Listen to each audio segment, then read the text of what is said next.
retrouvez maintenant La Foi prise au mot, votre émission de formation chrétienne présentée par Régis Burnet. Aujourd'hui, Anne-Catherine Emmerich, avec Joachim Boufflet, historien spécialiste des phénomènes mystiques.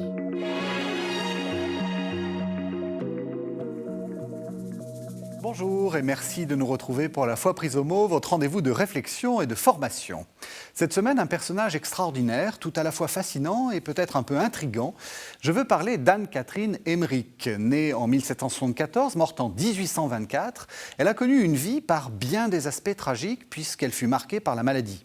Entrée chez les religieuses augustines de Dülmen en 1802, elle dut quitter le cloître à cause de la sécularisation décidée par le frère de Napoléon Bonaparte et se retira bien vite chez elle, trop malade pour sortir. Elle connut alors de nombreuses expériences extatiques, notamment lors des vendredis, où elle revivait la passion du Christ et elle fut stigmatisée. Ces nombreuses révélations furent recueillies par le grand poète romantique Clemens Brentano. Alors, que penser des phénomènes mystiques dont elle fit l'expérience? Quelle valeur a les livres de celle qui fut déclarée bienheureuse par Jean-Paul II? Pour le savoir, je vous propose de retrouver Joachim Boufflet. Bonjour. Bonjour. Joachim Boufflet, vous êtes historien et alors vous êtes tout seul. Vous êtes tout seul pour une raison assez simple, c'est que vous êtes, je sais que votre modestie va en souffrir, vous êtes le grand spécialiste et on n'a trouvé personne. Alors c'est peut-être une première question. Est-ce que cette religieuse qui a eu un succès mais foudroyant, est-ce qu'on l'a un peu oubliée? Je pense qu'on ne l'a pas exactement oubliée. On l'a d'abord très mal comprise au départ. Oui. Déjà. On en a fait une extatique à phénomène. Oui, ça, il va falloir qu'on y revienne. Et on ne voyait que ça en elle. Oui. Alors qu'il fallait voir d'abord la baptisée chrétienne, la religieuse. On oublie. Presque personne ne sait qu'elle a été religieuse. Oui. Et du coup, on l'a un peu mise à l'écart, en fait. Et en plus, comme son procès de canonisation a duré très longtemps, que ça n'aboutissait pas, on s'en est désintéressé à partir, je dirais, des années 1950. Et est-ce qu'il n'y a pas aussi ce malaise de l'Église et plus globalement de la société face à ces phénomènes extatiques dont vous êtes le spécialiste, là pour le coup, c'est très clair. Est-ce qu'il n'y a pas une sorte de rejet ou de malaise Je ne crois pas qu'on puisse parler de rejet ou de malaise en ce qui concerne l'Église en tant qu'institution. En France, certainement. Oui. Mais nous sommes prisonniers de notre rationalisme bien connu. Oui. Dans d'autres pays, ça ne pose aucun problème. Regardez en Italie, par exemple. Oui, Padre Pio. Oui. Padre Pio ou même d'autres. Et ça ne pose pas de problème même au niveau de la Congrégation pour les causes des saints, parce qu'on oublie qu'il y a une cinquantaine de cas de stigmatisés dont les causes sont en cours, dont certains très récents.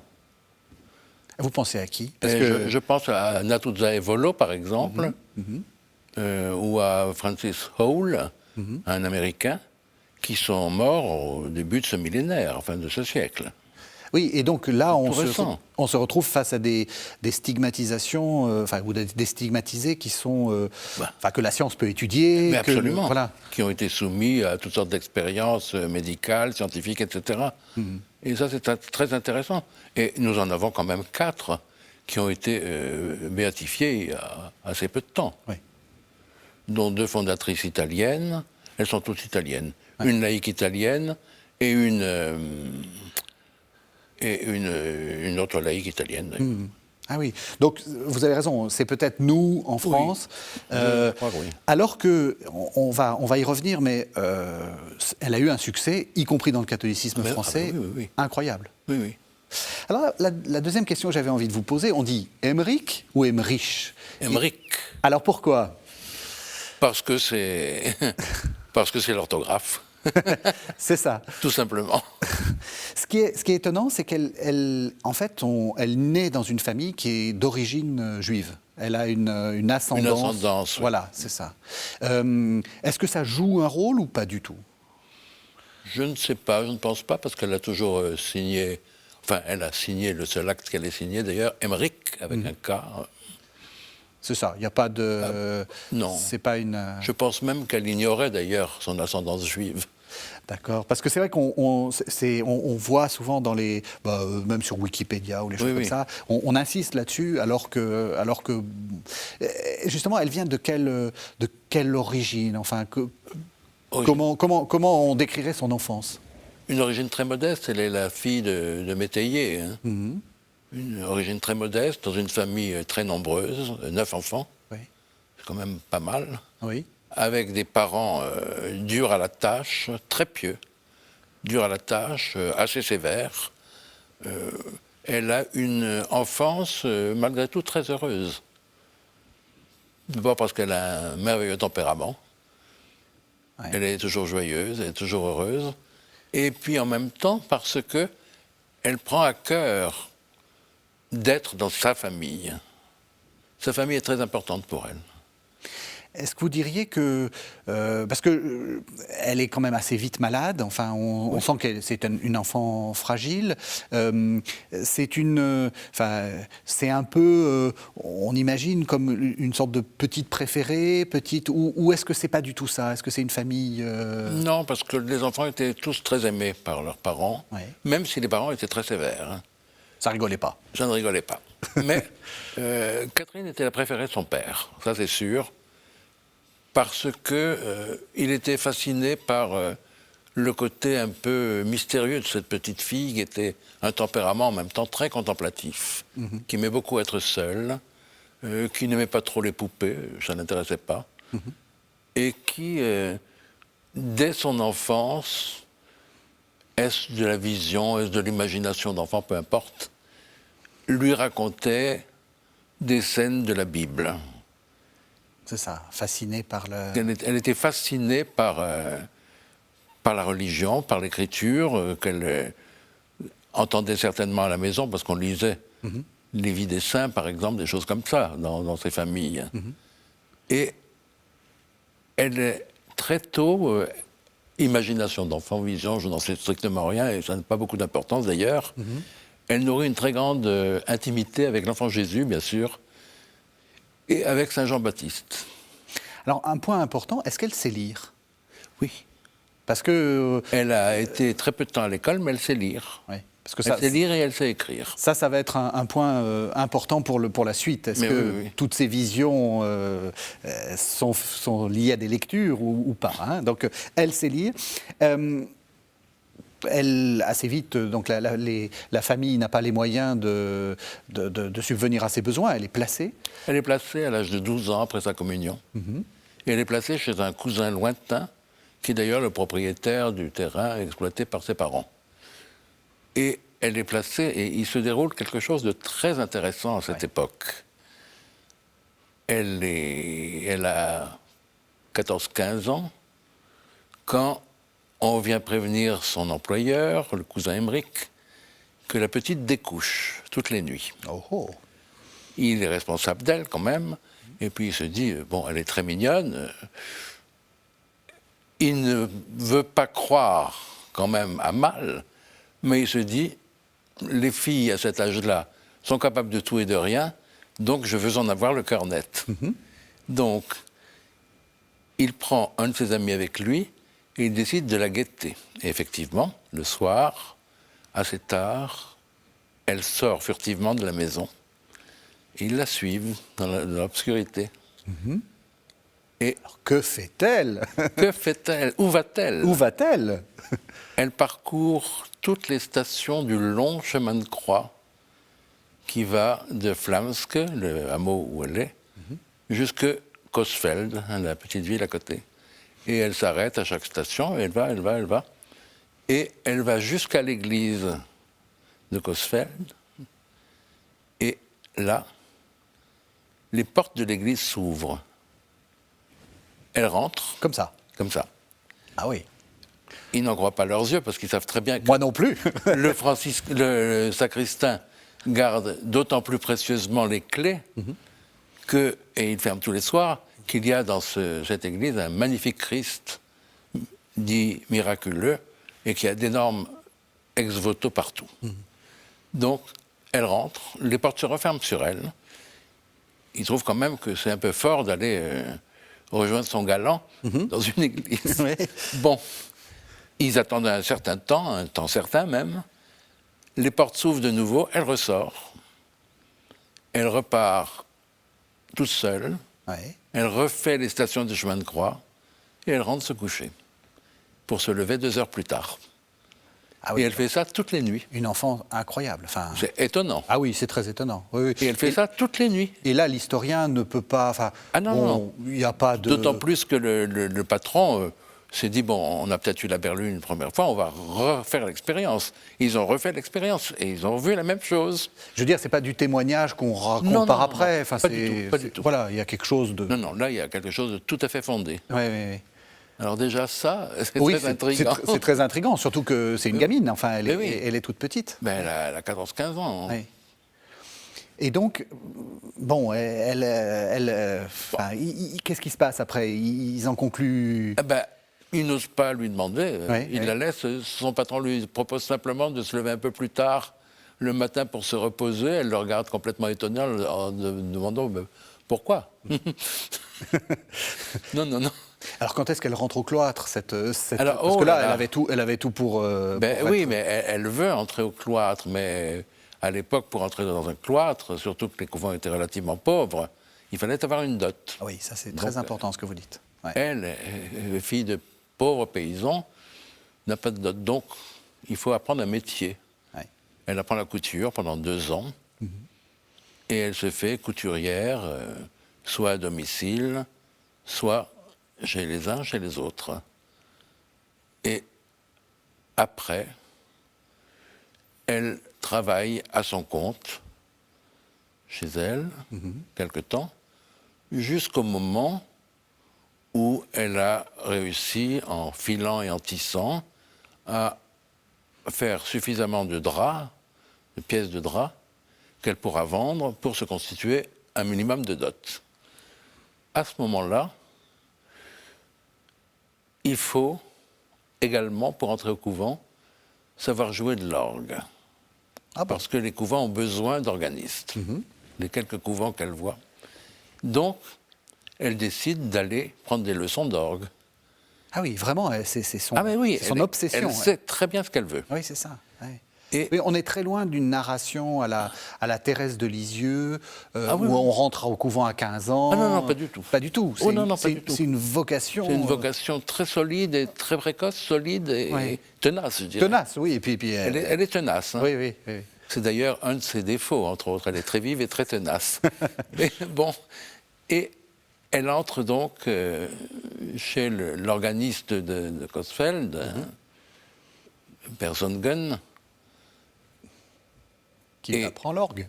Elle n'apprend pas du tout l'orgue. parce Pas du que tout. La famille de l'organiste est tellement pauvre et tellement livrée à elle-même, il semble que la mère soit morte d'ailleurs, que Anne-Catherine, d'abord, se fait la domestique, range un peu, nettoie, se lie avec la fille de l'organiste, qui n'a pas l'air de faire grand-chose, Oui. et n'apprend pas l'orgue. Elle a trop de choses à faire dans la maison. Et non seulement ça, mais pour aider la famille, elle vend effectivement les pièces de drap qu'elle a tissées pour secourir la famille. Et on revient à la case Et départ. on revient à la case départ. Alors, qu'est-ce qui va lui arriver? Eh bien, elle ne s'en fait pas. Elle ne s'en fait pas, elle sait qu'elle rentrera au couvent. Ses parents, en plus, sont relativement opposés. Elle travaille encore un peu chez elle. Son père lui fait faire une petite chambrette à côté de la maison, enfin contre la maison. Elle travaille. Et au bout d'un certain temps, la fille de l'organiste, Clara, se sent la vocation religieuse à son tour. Et le père, pour remercier Anne-Catherine, accepte que sa fille, qui elle sait jouer de l'orgue, entre dans un couvent à condition que Anne-Catherine soit acceptée. Donc, finalement, elle avait bien raison de faire ce qu'elle avait Oui. fait. La Providence. La Providence, et elle entre donc chez les Augustines à Agnettenberg en 1802. Vous écoutez actuellement La Foi prise au mot, votre émission de formation chrétienne présentée par Régis Burnet. Aujourd'hui, Anne-Catherine Emmerich. avec Joachim Boufflet, historien spécialiste des phénomènes mystiques.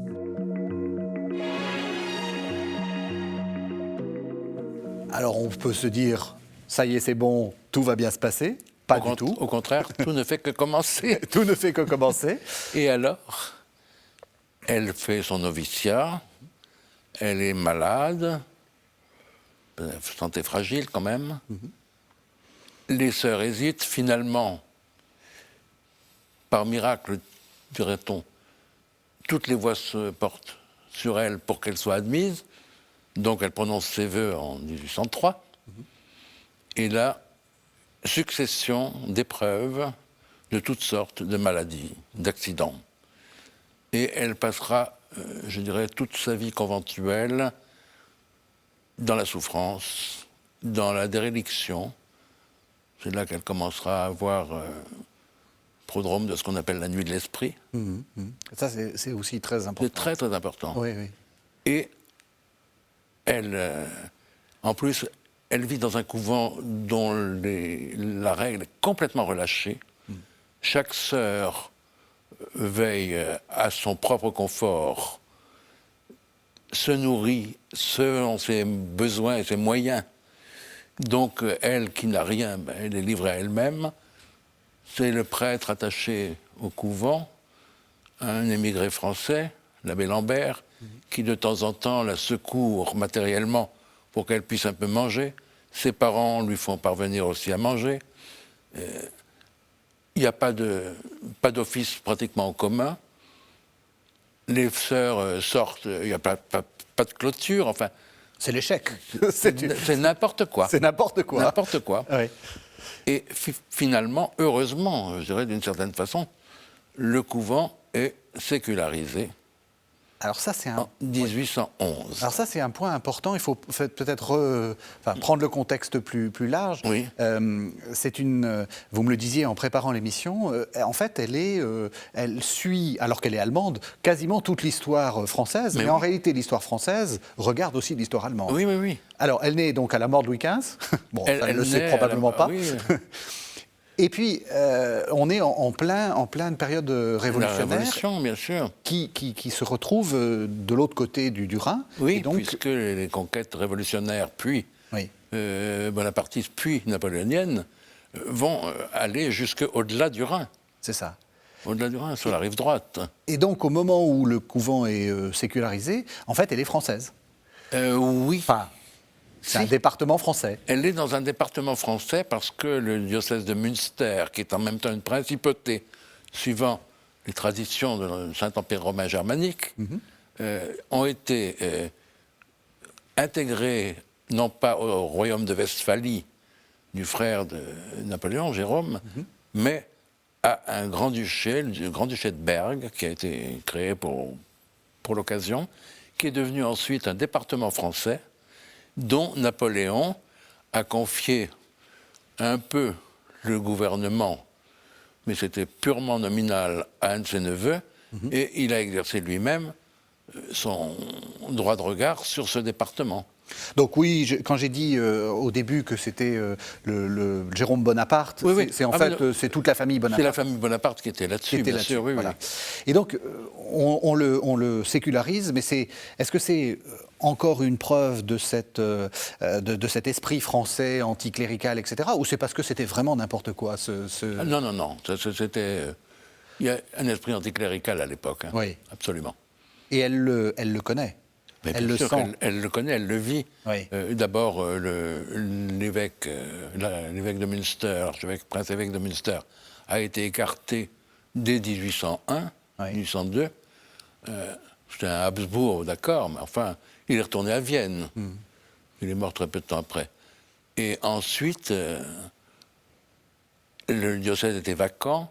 Il était dirigé par un homme tout à fait remarquable, Droste Vischering, vicaire général. Et elle voyait la misère des catholiques et la montée, il faut bien le dire, du protestantisme. Goerès le dit très bien, d'ailleurs. Que Goerès était un ami de Brentano, d'ailleurs, qui dit, dans une de ses lettres, que malheureusement, c'était un peu les prémices du Kulturkampf. Hein. Et c'est vrai que, donc Kulturkampf plutôt fin du 19e siècle, Oui. mais c'est vrai qu'actuellement, quand on va à Münster, c'est plutôt une ville protestante. Mais bien globalement. sûr, mais oui. Ouais, ouais. Oui. Et alors ça, c'est important parce que les téléspectateurs, il faut qu'ils soient un peu attentifs. Elle va devenir quand même, sa figure, pas elle-même, mais elle va devenir quand même un personnage important dans la reconquête catholique Oui, du mais bien 19e sûr. siècle. Et cette résistance à l'anticléricalisme, évidemment, a quelque chose est très important pour cette figure-là. C'est très important, elle résiste à l'anticléricalisme, mais elle résiste à ce qu'elle appelle l'usurpation aussi. C'est ça. Elle ne reconnaît que deux pouvoirs. Le pouvoir divin, qui se manifeste à travers l'Église catholique, puisqu'elle est catholique, et le pouvoir de l'institution civile légitime. Elle considère que la Révolution et Napoléon sont des usurpateurs. C'est ça, elle est plutôt Louis XVIII. Elle sera... Enfin oui, bon, je ne sais pas si... Si elle l'avait connu, elle n'aurait pas été pour, mais enfin... oui, elle est plutôt, je dirais, légitimiste. Oui. Légitimiste. Oui. Alors, elle se retrouve donc... Mais elle se retrouve à la rue. à la rue, oui, c'est ce que j'allais dire, à la rue. Mais elle est à la rue, elle ne sait pas où aller. Oui. Ses parents ne peuvent plus la recueillir parce que les aînés commencent à se marier et puis occupent la maison aussi, etc. Oui. Puis elle commence à être un peu âgée, en fait. Enfin, Bah, oui. enfin pour l'époque, je dirais. Pour elle est l'époque, pas- oui. ouais, ouais. Et finalement, c'est ce brave abbé Lambert, ce prêtre français émigré, qui va la recueillir et qui va la loger chez une veuve. Lui-même habitera au-dessus d'elle, à l'étage au-dessus. Et c'est là qu'elle va débuter, entre guillemets, ce que j'appellerais sa vie contemplative. Parce qu'elle est trop malade, elle sort plus. Elle ne sort pratiquement plus. Oui. Elle est malade. Elle a eu un accident quand elle était religieuse en voulant soulever une grande corbeille pleine de lessive mouillée. Elle l'a fait tomber sur elle. Elle s'est démis la hanche. Enfin, tout ça a laissé des séquelles. Et du coup, elle devient grabataire. Et alors, en plus, ce qu'elle a soigneusement caché, c'est que depuis 1797, elle porte les stigmates de la couronne d'épines qu'elle a reçus dans l'église des Jésuites à Coesfeld. Et depuis quelques années, elle éprouve des douleurs aux mains et aux pieds, sans savoir exactement ce que c'est. D'accord. Donc, Stigmate.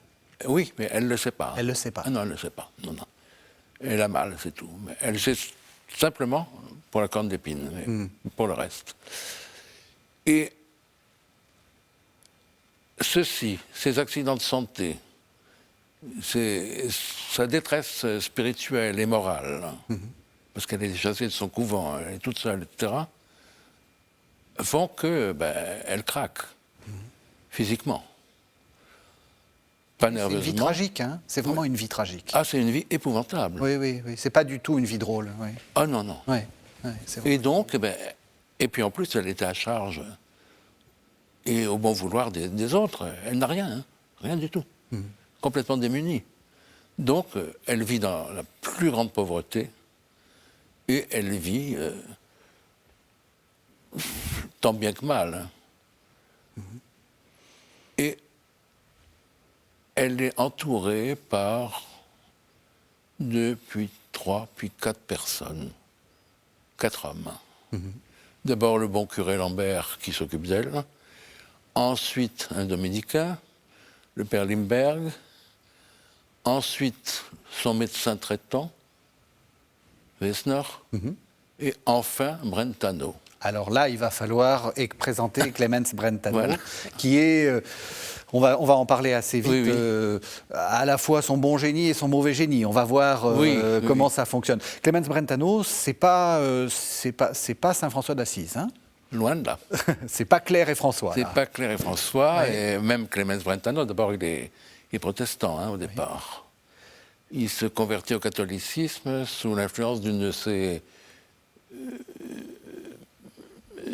de ses bonnes amies sur lesquelles il a des vues, Louise Hensel. C'est ça. Il se convertit un peu par intérêt. Oui, Enfin. tout en étant marié, pour la deuxième fois avec une femme divorcée, enfin bon bref, Ouais. qui est complètement infidèle, enfin qui... Oui, pour l'époque, il a une à vie l'époque, il a plus que il a dissolue. une vie dissolue, comme on Oui, dit. oui, oui. Parce qu'il continue de lutiner à droite à gauche. Ouais. Bref, c'est pas... à Mais côté c'est de- un grand poète. C'est un grand poète. Et à côté de ça, c'est la coqueluche des salons littéraires. À cause de son génie, c'est sûr. C'est clair, oui. À cause de son humour très mordant. À cause de son esprit caustique. Donc, il est choyé, adulé dans tous les milieux. Et jusqu'au moment où il entend parler de cette femme mystérieuse par son frère. Et il décide d'aller la voir. Et alors, là, qu'est-ce qui se passe? Eh ben, C'est le coup de foudre? Spirituel, hein, oui, j'entends oui. bien. Oui, je dirais. Brentano est compliqué. Je dirais c'est beaucoup plus une opportunité pour lui. Oui, ça c'est important ce que vous dites. À mon avis, il voit en Catherine Emmerich un sujet exploitable, mais il ne sait pas comment. Est-ce que ça va être sous forme de poésie? Est-ce que ça va être sous forme d'un roman? Il ne sait pas. Mais il est fasciné par tout le potentiel romanesque qu'elle porte, d'après lui, en elle. C'est une héroïne romantique. Voilà. Ouais. Et c'est très important parce que on avait, Joachim Boufflet, fait une émission où vous parliez justement de la mystique, des couples mystiques. Hein, donc j'ai parlé de François et de Claire, on peut parler d'Adrienne von Speer et de Hans-Ur von Balthasar, on peut parler de Fénelon et de Madame Guyon. C'est pas du tout Fénelon et Madame Guyon, c'est pas du tout... là c'est un couple un peu... Enfin on sent qu'il y a de l'intérêt du côté de Clemens Brentano, de l'intérêt dans le mauvais sens du terme. Oui, et puis en plus, il est insupportable. Il est franchement odieux. Ouais. Odieux non seulement avec les trois autres hommes, les deux prêtres et Wesner, le médecin, odieux avec Gertrude, la sœur d'Anne-Catherine, qui la soigne très mal d'ailleurs, mais qui est une vraie peste, mais enfin. Mais il est odieux également avec Catherine Emmerich. Il réussit à se rendre tellement insupportable le premier séjour que quand il part à Berlin pour liquider ses affaires et revenir s'installer à Münster, Wesner, Lambert et Limberg lui écrivent une lettre pour lui demander de ne pas revenir. Ah oui, donc Ah oui, oui. bon débarras. Bon débarras, monsieur, c'est pas la peine de revenir. Oui. Trop tard, j'ai vendu mes affaires et il revient. Oui. Il revient pratiquement de force. Et il réussit en plus à obtenir du vicaire général l'autorisation d'interroger Anne-Catherine Alors, Emmerich voilà. Ouais. pendant 1 heure chaque jour. Parce qu'il faut expliquer qu'elle a donc des visions, et Oui. des visions très précises des événements bibliques. Elle ne voit pas la Sainte Trinité dans sa Non, lumière, non. elle voit les événements bibliques. Oui, oui, elle voit des événements bibliques. En plus, elle a été soumise dès 1813 à une enquête ecclésiastique qui s'est conclue favorablement. C'est-à-dire que ce n'est pas une simulatrice, ce n'est pas une folle, ce n'est pas une hystérique. En plus, elle a reçu les stigmates visibles. Bref, tout ça fait beaucoup. Alors que dit l'historien là? Qu'est-ce qu'on fait face à ça? Est-ce qu'elle est... pardon, mais c'est une question que vous traitez tellement souvent que vous le ferez très bien. Est-ce que c'est une hystérique? Est-ce que... Non. Voilà. Quel regard porter là-dessus? Je pense qu'il y a quelque chose de très intéressant qu'il faut dire, c'est que la région d'Ulmen, de Münster en général, était réputée pour certaines formes particulières de la religion, de la piété populaire. Oui. Et notamment, les femmes de la région étaient créditées d'un pouvoir médiumnique. Et on les appelait les sorcières, pas en termes négatifs d'ailleurs, les sorcières des terres rouges, puisque c'est le nom de la région. Et on disait que ces femmes avaient des pouvoirs paranormaux. Alors il est possible que Anne-Catherine Emmerich ait eu et même probable, qu'elle ait eu des pouvoirs paranormaux tels la télépathie par exemple, ou des choses comme ça. Mais en même temps, il faut penser qu'elle était très pieuse. Que très tôt, elle a entretenu une familiarité, quelle que soit la nature de cette familiarité, avec le ciel, avec les habitants du ciel. Oui. Je ne suis pas surpris, en tout cas, et pas du tout opposé à ce qu'elle ait eu des visions tout à fait authentiques. Oui. Ça m'étonne Ces pas du visions tout. sont nourries par ses lectures ou pas du tout? Non, elle ne lit pas. Elle ne lit pas. Non. Non. Elle sait lire, mais elle ne lit pas, elle n'écrit pas. On a d'elle 3 lettres, 3 petites lettres. Et puis son acte de profession, c'est tout. Elle n'a jamais écrit. Vous écoutez actuellement La Foi prise au mot, votre émission de formation chrétienne présentée par Régis Burnet. Aujourd'hui, Anne-Catherine Emmerich, avec Joachim Boufflet, historien spécialiste des phénomènes mystiques.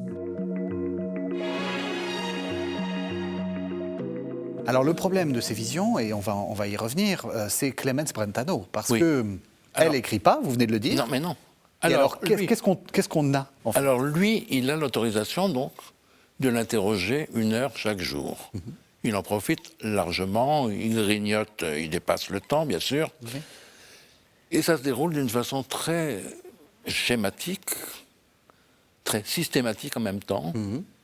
Il l'interroge sur ce qu'elle a vu la veille, puisqu'elle a ses visions très souvent le soir et la nuit. Et il note sur des fiches, il fait des fiches. D'accord. Et le lendemain, avant de reposer ses questions, il lui soumet sa version, ce qu'il a mis au propre. Et très souvent, elle est obligée de le reprendre. Ah oui, d'accord. Donc, Oui, il y a en quand disant- même un contrôle. Oui. Oui, Ouais. en disant non, ça c'est faux, je n'ai pas dit ça comme ça, vous avez inventé, etc. Et donc, les relations ne sont pas toujours au beau fixe, parce qu'il n'est pas content, évidemment, qu'on le corrige. Et alors, du coup, on a, alors, pour être précis, hein, on a un livre qui est très important pour la spiritualité du 19e siècle, qu'on appelle La douloureuse passion. Oui.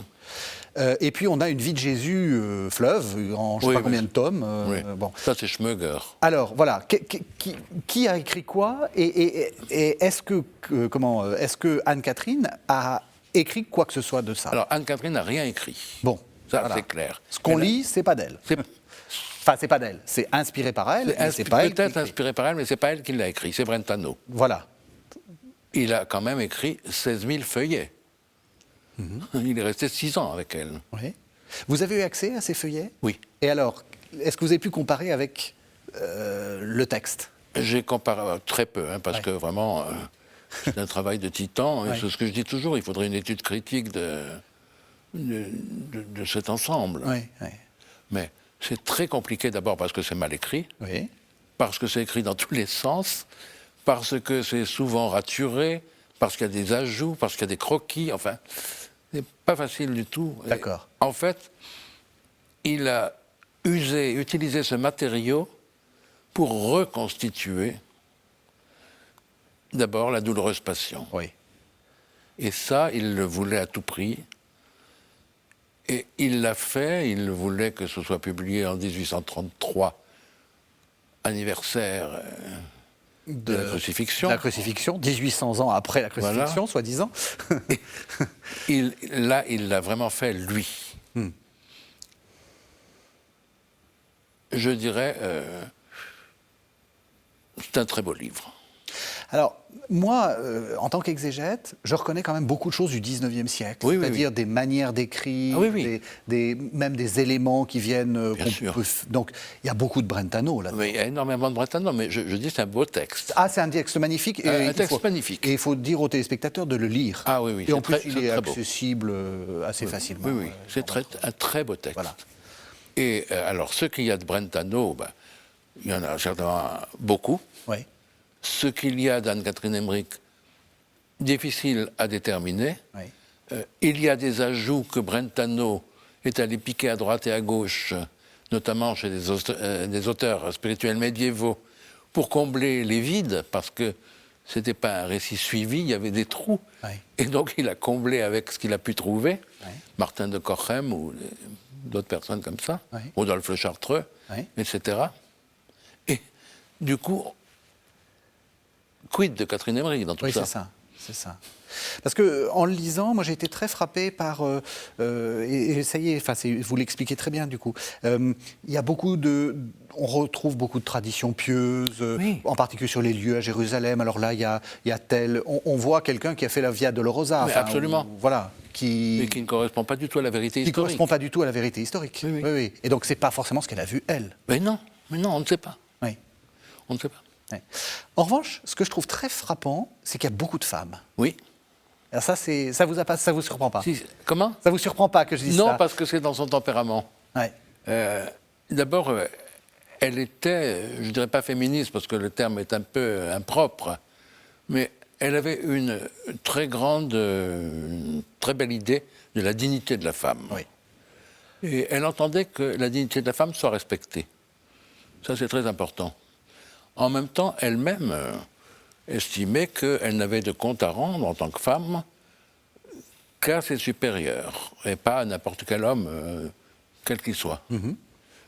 Je trouve ça aussi très beau pour l'époque. Oui, c'est important. Et en même temps, elle fait ressortir cet entourage féminin de Jésus, qu'on appelle communément les saintes femmes, Ouais. et elle leur donne un beau rôle, Oui. un très beau rôle. Très beau rôle, et un rôle très important. Enfin, Oui. en termes, j'ai pas compté, mais en termes de presque de chapitres, il y en a beaucoup consacrés aux femmes. Oui. Oui. Et c'est, je dirais aussi, tout ce côté, elle nous montre un Jésus très humain, Oui.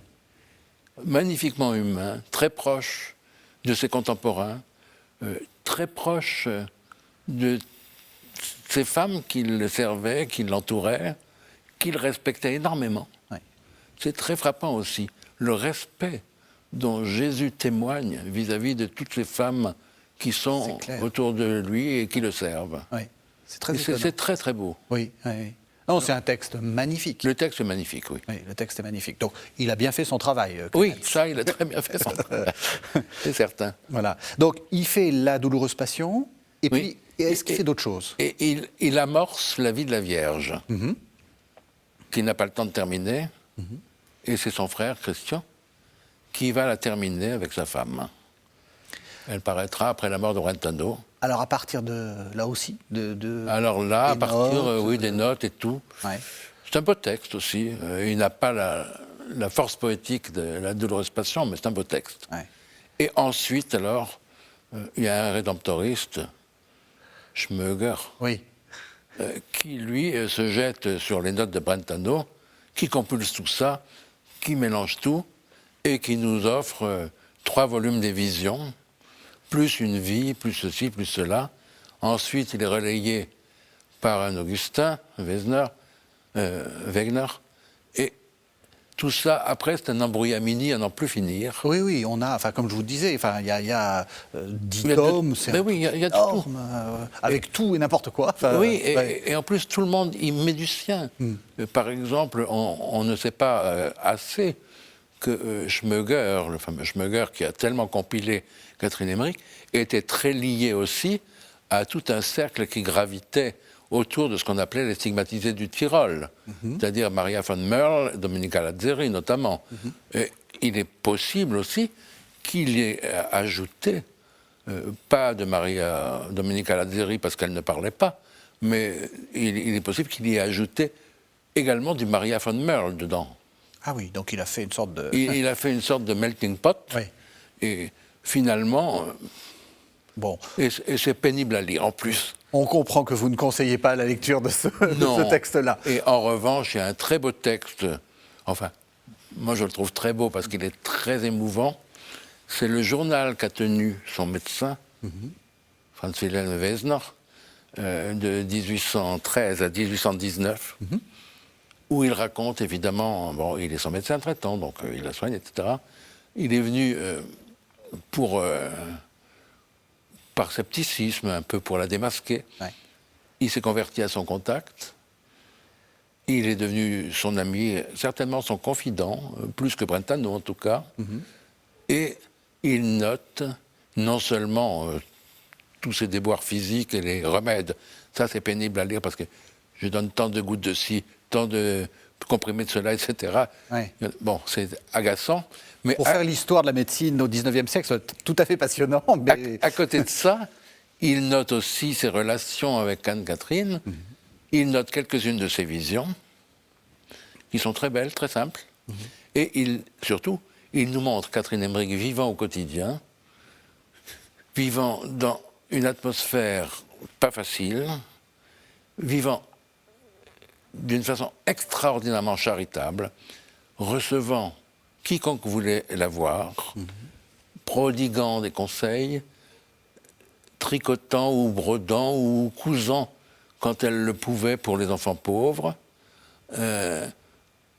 recevant, accueillant, sans distinction de rang social, de religion. Elle aimait beaucoup, par exemple, discuter avec une vieille femme juive pour parler un peu des coutumes du judaïsme, etc. Et on voit une Anne-Catherine Emmerich très humaine, très douce, très attachée aux enfants, aux personnes âgées, aux mendiants, faisant acte de charité en permanence. C'est intéressant parce que c'est vrai qu'on a un portrait très célèbre, le peintre m'échappe, mais où on la voit un peu pâlotte, complètement extatique. Gabriel von Max. Voilà, c'est ça. Qui a été exécuté en 1885. Hein. Donc, oui, donc un peu, 60 ans après sa mort. Voilà.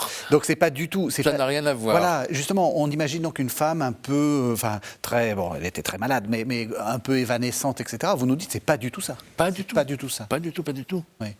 Elle une est femme très solide, elle est malade, elle est grabataire, oui. Elle a des escarres, elle a ses stigmates qui saignent, qui la font souffrir, etc. Elle ne mange pratiquement pas. Oui. Mais en même temps, elle a une force de caractère absolument extraordinaire et elle n'hésite pas à reprendre sa sœur, elle n'hésite pas à dire ce qu'elle pense aux prêtres. Oui, c'est ça. C'est une femme concrète, incarnée. Oui. Voilà, pas mystique dans le mauvais sens du terme. Non, quand ses petits-neveux viennent la voir, eh ben, elle s'occupe d'eux, elle demande qu'on leur donne des tartines avec du miel ou du jambon, à la fureur de Brentano d'ailleurs, qui estime qu'on lui vole son temps. Alors, du coup, comment est-ce que vous... Voilà, le rôle de Brentano, vous pensez... Qu'est-ce qu'il faut... Il est providentiel, et Catherine Emmerich le dit elle-même. Hein. Ouais. Elle l'a dit à Wesner. Wesner, elle l'a noté dans son journal, donc il n'y a pas de problème. Elle attendait Brentano, parce qu'il faisait partie de sa mission. C'est ça. Et elle savait qu'elle devait souffrir par lui, mais pour lui. Et effectivement, Brentano, après la mort d'Anne-Catherine, connaîtra un chemin de conversion de plus en plus profond et finira, je dirais pas saintement, mais très pieusement, en donnant ses biens aux pauvres, en s'occupant beaucoup des miséreux, etc. Non, là, il a fait un beau chemin, un cheminement, mais qui a été chèrement acheté par Catherine Emmerich. Oui, c'est ça. Vraiment, elle en a souffert de Clemens. Oui. Est-ce qu'il y a des révélations dans cette douloureuse passion, dans le sens où des choses très très bizarres, très, très inconnues, est-ce qu'on peut... parce qu'on dit souvent les révélations privées, mais est-ce que ces révélations privées, c'est de l'ordre de la révélation sensationnelle, voilà? Pas du tout. Oui. Enfin, je crois pas. Hein. Oui. Ce que je connais, pour l'avoir suffisamment lu et relu, de la douloureuse passion, ne me donne absolument pas cette impression. En plus, je crois que si ça avait été le cas, ça aurait été sévèrement condamné par l'Église à l'époque. C'est ça, oui. Or, ça n'a jamais été condamné, au contraire. Ça a reçu très vite un imprimatur, et je peux dire que pratiquement, dans le monde catholique occidental, à la fin du XIXe siècle, je pense qu'une famille sur 5 à peu près avait chez elle la douloureuse passion. Aussi bien en France qu'en Allemagne, qu'en Belgique, qu'en Italie, etc. Ça a été un succès extraordinaire. C'est intéressant ce que vous dites parce que je crois que ça fait partie des choses qu'on a oubliées et ça explique une partie de la littérature. Enfin, Léon Bloy, tous ces grands personnages, tous ces grands écrivains chrétiens du 19e siècle, en fait, ont la douloureuse passion en fond de... Claudel, oui. Oui. Massignon, Oui. les Maritains, Oui. tout ça, Léon Bloy, bien sûr. Oui. Ça fait partie d'une sorte de culture oui. chrétienne, catholique. Tout à fait. Et on lisait La douloureuse passion pendant le carême, en famille. Pourquoi ce succès ? Qu'est-ce que ça dit ? Parce que je crois qu'on découvrait, c'était à l'époque où on était à la recherche, entre guillemets, du Jésus historique, Oui. et on découvrait un Jésus très homme, très humain, Ouais, ça c'est très important. très incarné. C'était plus le Christ lointain et juge, c'était vraiment le Verbe incarné, c'est-à-dire dans la pâte humaine, qui a mal, qui souffre, qui, pas seulement sur la croix, mais il marche sous la chaleur, il a soif, il a faim, il s'occupe des uns et des autres, il ne s'entend pas toujours bien avec ses disciples. Oui, c'est le Jésus. C'est le Jésus tel que nous, maintenant. Mais c'est ce que j'allais dire. Nous l'imaginons. pensons. Oui, en fait, elle a un rôle important, même pour notre propre. Mais bien sûr. Ouais. Et de ce côté-là, elle est très précurseur. Oui. Parce qu'elle nous donne une image de Jésus qui est finalement une image pour nous tout à fait contemporaine. C'est ça. Oui, tout à fait. Or, c'était au début du 19e. Oui, vous avez raison. On a l'impression que les films, même Pasolini, qui fait un Jésus très humain, etc., il y a une filiation de Mais ce bien sûr, Jésus il y a une filiation, oui. très incarné. Oui, très incarné, oui. Pourquoi, à votre avis ? Est-ce que c'est Brentano qui a beaucoup lu ou c'est son génie propre à Anne-Catherine ? Non, je crois que ça, c'est Catherine. Oui. Je crois que ce côté profondément humain de Jésus, et je pense notamment les relations avec les femmes ou les relations avec les enfants de Jésus. Oui, c'est très frappant. Oui. Très important. Ça, c'est du Catherine Emmerich pur, à mon avis. Oui. On arrive à la fin de l'émission, on va essayer de la faire mourir, si j'ose dire. Comment ça se termine ? Parce que Brentano s'éloigne, en fait. Oui, enfin, il s'éloigne à partir du moment où une enquête civile est décidée par le gouvernement prussien. Une enquête épouvantable, où elle a été maltraitée. On l'a soumise littéralement à la torture morale et physique pour lui faire avouer qu'elle faisait elle-même ses stigmates. Au point que même son aide-soignante, qui avait été recrutée par la commission, s'est révoltée en disant que ça suffisait comme ça, que ce n'était pas une truqueuse et qu'on n'allait pas la faire mentir. Et finalement, ça l'a achevée. Elle est rentrée fin 1819, où elle a perdu l'abbé Lambert en plus. Elle a déménagé chez le frère du père Limberg. Et c'est là qu'elle s'est éteinte, pas tout à fait 3 ans après. Encore une vie, de souffrance, en fait. Oui, elle a vécu les dernières années, mais dans la paix. Oui. Mais dans la souffrance.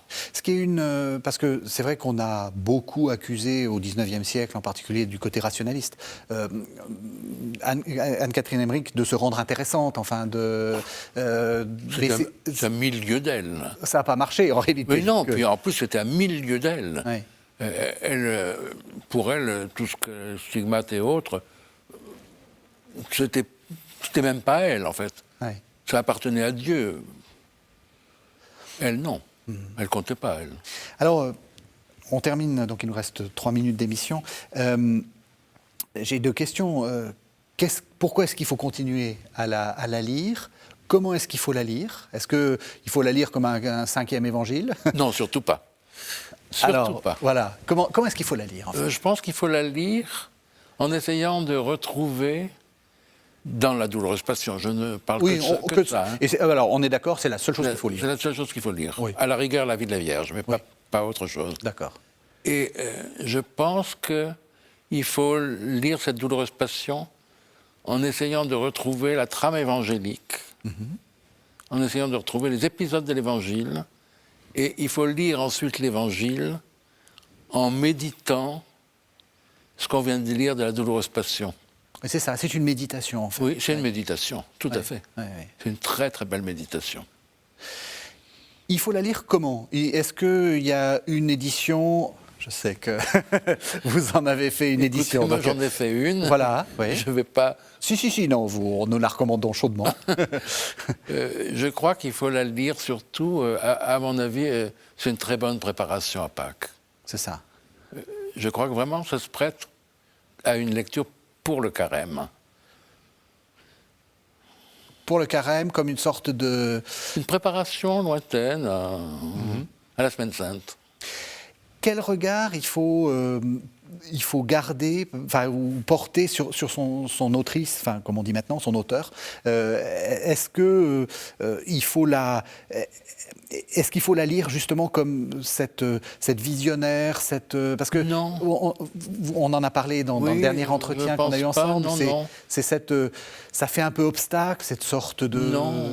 Non, dans la mesure où la congrégation pour les causes des saints, qui s'appelait à l'époque la congrégation pour les rites, a écarté complètement tous ses écrits de la cause. D'accord. Parce qu'il ne l'attribue pas à Catherine Emmerich. D'accord. Donc, on peut le lire comme inspiré par elle, mais pas comme une œuvre d'elle. Ça, certainement pas.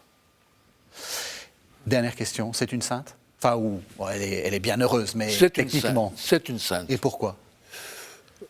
À cause de l'héroïcité de ses vertus, d'humilité, d'obéissance, de charité extraordinaire, de patience, de douceur. Elle a beaucoup pris sur elle pour vaincre un tempérament qui était fort, tenace, on l'a vu.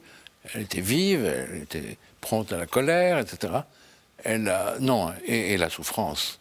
L'offrande de la souffrance pour le bien de l'Église, pour le rachat des âmes. Tout ça fait partie aussi de toute une spiritualité réparatrice sur laquelle qu'on n'a pas abordé, mais très importante aussi à l'époque. Et je crois que oui, c'est une grande sainte même, je dirais.